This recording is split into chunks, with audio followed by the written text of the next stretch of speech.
alam nyo, hindi naman talaga makikita sa looks o appearance ng isang tao kung anong kanyang pag-uugali. Marami kasi ang nagsasabi noon na pagkang isang babae o isang lalaki ay may itsura, maganda, sexy, patangkad, gwapo, mayaman, sabi nila, laging kalakip dyan. Kung yan, babaero yan, lalakero yan, malandi yan.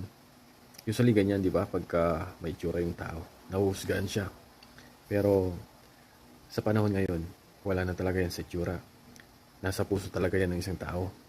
Kung yung isang taong yan, ano man ang kanyang anyo, matangkad, gwapo, macho, pangit, bansot, panot, kalbo, maitim, lahat ng salitang kalye, hindi natin pwedeng gawing basihan ngayon para sabihin ng isang tao ay loyal, di ba? Kung isang tao ay mabuti, may mabuting puso, hindi na po basihan ngayon yan. Dahil kadalasan ngayon ng mga maluloko, terno, kung anong pangit ng budi, ganun din yung panlabas na kanyuhan, di ba? Napakapangit din. So sorry sa term ko, pero ganun naman eh. Kaya nga naimbento ang salitang pangit kasi meron talaga. Pag pangit ka, ganun rin minsan yung puso mo pangit din. Hindi naman sa naging judgmental tayo, pero nauuso yun.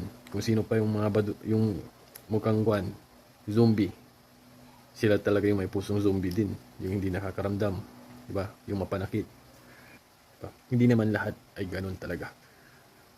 Tatamaan lang talaga yung may ginagawang mali.